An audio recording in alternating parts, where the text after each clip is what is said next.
اور اب ہمارے پاس جو خبر آ رہی ہے وہ بڑی گھنونی خبر ہے. وہ یہ ہے کہ عمران خان کو نہ صرف سولیٹری کنفائنمنٹ پہ رکھا ہے بلکہ ان کا ایک میجر نے ریپ کیا ہے جیل کے اندر. یہ خبر آ رہی ہے. اور ایک لیٹر جو ہے وہ لیک ہوا ہے اس حوالے سے. وہ لیٹر بھی آپ کو ہم بتا دیتے ہیں کہ اس لیٹر میں کیا ہے, اور پھر ہمارے بڑے خاص مہمان ہمارے ساتھ جڑنے والے ہیں. لیٹر کی کاپی آپ یہ دیکھ سکتے ہیں. یہ لیٹر کی کاپی آپ کو دکھا رہا ہوں میں. یہ لیٹر ہے, یہ جنرل ہیڈ کوارٹر راولپنڈی کو لکھا گیا ہے. اور یہ لکھنے والا جو ہے وہ آپ کو میں بتا دیتا ہوں, لیکن پہلے اس کا سبجیکٹ سن لیں. میڈیکل ایویلویشن سمری اینڈ ڈسچارج آتھرائزیشن پینڈنگ سسپیکٹڈ سیکشل اسالٹ کیس. نام پیشنٹ کا عمران احمد خان نیازی.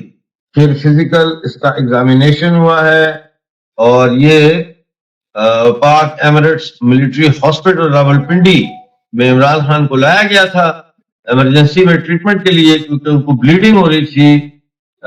جو پہانے والی جگہ وہاں سے ان کو بلیڈنگ ہو رہی تھی. تو ایکسٹرنل ایگزامینیشن میں جو ہے ان کے جو نازک اعضاء ہے وہاں پہ سویلنگ دیکھی گئی ہے. اس کے علاوہ جو ہے وہ جیسے کسی کو بواسیر ہو جائے اس طرح کی بلیڈنگ, ہیمورائڈل بلیڈنگ ان کو ہو رہی تھی.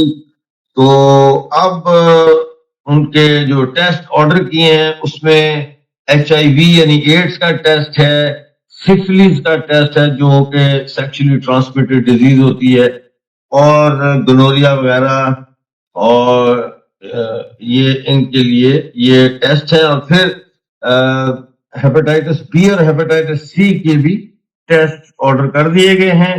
اور یہ لیٹر جو ہے GHQ کو لکھا ہے لیفٹیننٹ کرنل محمد خالد رفیق بھٹ نے. لیفٹیننٹ کرنل ریٹائرڈ محمد خالد لطیف بھٹ نے یہ خط لکھا ہے. GHQ کو یہ خط بھیجا گیا ہے Pakistan Emirate military hospital की तरफ से. শুভেচ্ছা বন্ধুরা। জেলখানার ভেতরে ইমরান খান ও আর্মির তরুণ মেজর কি যৌনতায় লিপ্ত হয়েছিলেন? পাকিস্তানের কারাবন্দী সাবেক প্লেবয় ও প্রধানমন্ত্রী ইমরান খান জেলের ভিতরে বলৎকারের শিকার হয়েছেন একজন মিলিটারি মেজরের দ্বারা। এভাবেই সংবাদটি প্রচার করা হচ্ছে।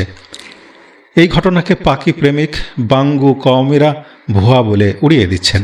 তবে ভালো করে ঘাটাঘাটি করে তথ্য অনুসন্ধান করে এই খবরের সত্যতা নিশ্চিত হওয়া গিয়েছে। এখানে পাকিস্তান এমিরেটস মিলিটারি হাসপাতাল রাওয়ালপিন্ডির এই রিপোর্টটি আপনারা দেখতে পাচ্ছেন। পাকিস্তানের একজন ইউটিউবারের মাধ্যমে সংবাদের সত্যতা নিশ্চিত হওয়া গিয়েছে। পাকি কওমি ব্রাদারদেরকে আমাদের এত পছন্দ হওয়ার কারণ হলো এরাই পৃথিবীতে শ্রেষ্ঠ সামরিক ইসলামের যোদ্ধা জাতি। এদের হাত থেকে পশু পাখির পশ্চাৎ দেশও নিরাপদ নয়। ইউটিউবে এরকম ভিডিও দেখা যায়, পাকি মুমিনরা মুরগির সাথে লুকিয়ে সেক্স করছে ঝোপের আড়ালে, সদ্য মৃত যুবতী নারীর সাথে কবরে ঢুকে জেনা করছে। তাই মৃতের পরিবার কবরের চারপাশে লোহার গ্রিল লাগিয়ে তালা ঝুলিয়ে দিতে বাধ্য হয়েছে ইত্যাদি আমরা দেখতে পাই। এছাড়া গুগল সার্চ লিস্টের তালিকায় পাখিরাই পৃথিবীতে সবচেয়ে বেশি পর্ন মুভি দেখে থাকে।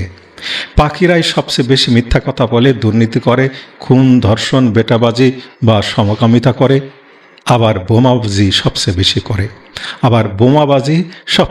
করে। আবার পাখিরাই সবচেয়ে বেশি ধর্মকর্ম করে, নামাজ, রোজা, হজ, মসজিদ, মাদ্রাসা প্রতিষ্ঠা ইত্যাদি পাখিরাই পৃথিবীতে সবচেয়ে বেশি এগিয়ে। আর এদেরকে মনে প্রাণে অনুসরণ করে পাকিস্তানের ধর্মের ভাই বাংলাদেশের জামাত, হেফাজতি, হিজবুতি, লাল বদররা। বাংলাদেশের মাদ্রাসাগুলোতে বিশেষ করে কওমি মাদ্রাসার প্রতিটি শিক্ষার্থী প্রতিনিয়ত বলৎকারের শিকার হচ্ছে, কিন্তু এটা ধর্মীয় বিধানে নিষিদ্ধ। তাহলে প্রশ্ন এসে যায়, এরা কি প্রকৃত ইসলামী ধর্মীয় বিধানের প্রতি অনুগত নয়? এরা কি শুধু রাজনৈতিক ও অর্থনৈতিক সুবিধা পেতেই ধর্মকে ব্যবহার করছে? সুতরাং 72 বছরের এক্স লুচ্চা কওমি ভাই ইমরান খানের টুপকি মোবারক যে মেজর এনজয় করেছে, সে কিন্তু একজন বীর শার্দুল খাঁটি পাকি কওমি ভাই, এতে কোনো সন্দেহ নেই। প্রশ্ন হলো, ইমরান খানকে এই মেজর জোরপূর্বক ধর্ষণ করেছে কিনা, সত্যটা কি? আমরা ধারণা করতে পারি একজন সাবেক প্রাইম মিনিস্টারের লুতি মোবারক যতই বোড়া হোক, ওনার সাই না থাকলে সামান্য একজন মেজর পদবীর লোক এই কাজটি করার সাহস পাবে না। ইমরান খানও নিশ্চয় তরুণ মেজরের পশ্চাৎদেশ এনজয় করেছেন।